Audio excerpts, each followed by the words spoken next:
Kisah kelahiran Nabi Muhammad Shallallahu Alaihi Wasallam.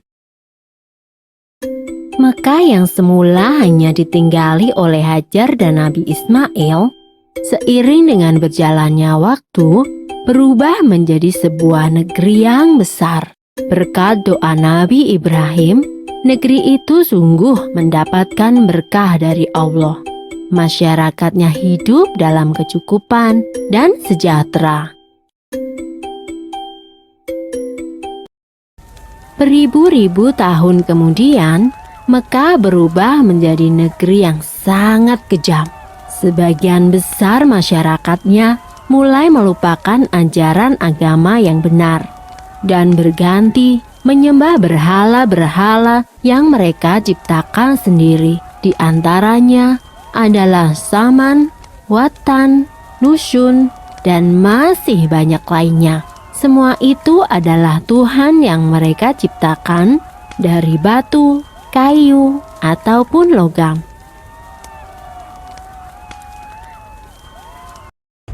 Kaum Quraisy menganggap harta adalah segalanya.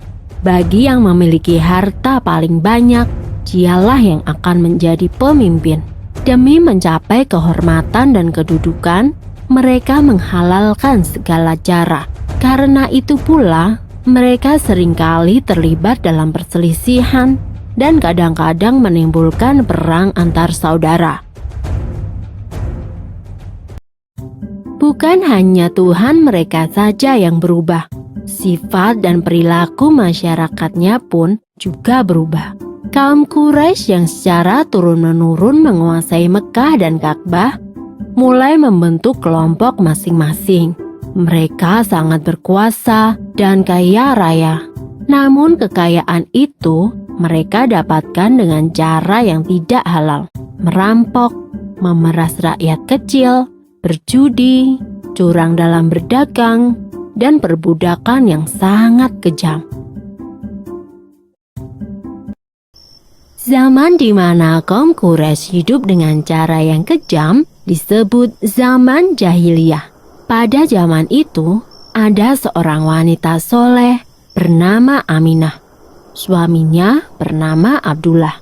Pada saat Aminah mengandung, sang suami jatuh sakit dan akhirnya pun meninggal dunia. Aminah merasa sangat sedih karena harus hidup sendirian. Pada suatu malam, ia bermimpi melihat bulan jatuh ke pangkuannya. Menurut ahli tafsir mimpi, kelak anak yang dikandung oleh Aminah akan menjadi orang yang dihormati. Mekah dan Ka'bah semakin ramai dan berkembang. Orang dari segala penjuru selalu berkunjung ke Mekah untuk beribadah dan juga berdagang. Kemajuan Mekah membuat Abraha, seorang gubernur di Yaman, merasa kesal. Ia telah membuat rumah ibadah yang jauh lebih besar dan lebih megah daripada Ka'bah. Namun, tidak ada satupun orang yang mau beribadah ke Yaman.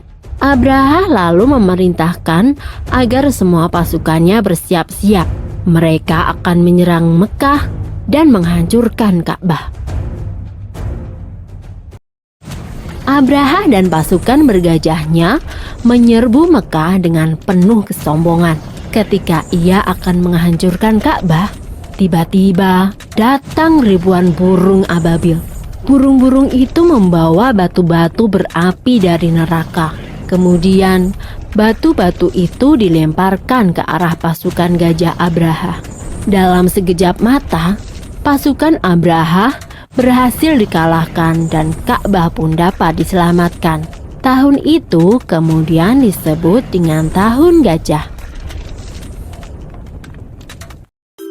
Pada Tahun Gajah itu pula, Aminah melahirkan putranya. Ia memberikan nama Muhammad, sebuah nama yang tidak lazim untuk anak-anak kaum Quraisy. Ialah Nabi Muhammad, nabi terakhir yang diutus oleh Allah. Ia dilahirkan pada hari Senin, 12 Rabiul Awal, Tahun Gajah. Selesai. Sumber dalam Al-Quran terdapat dalam surat Al-Fil ayat 1-5 yang artinya, apakah kamu tidak memperhatikan bagaimana Tuhanmu telah bertindak terhadap tentara bergajah? Bukankah Dia telah menjadikan tipu daya mereka untuk menghancurkan Ka'bah itu sia-sia? Dan Dia mengirimkan kepada mereka burung yang berbondong-bondong, yang melempari mereka dengan batu berasal dari tanah yang terbakar. Lalu Dia menjadikan mereka seperti daun-daun yang dimakan ulat.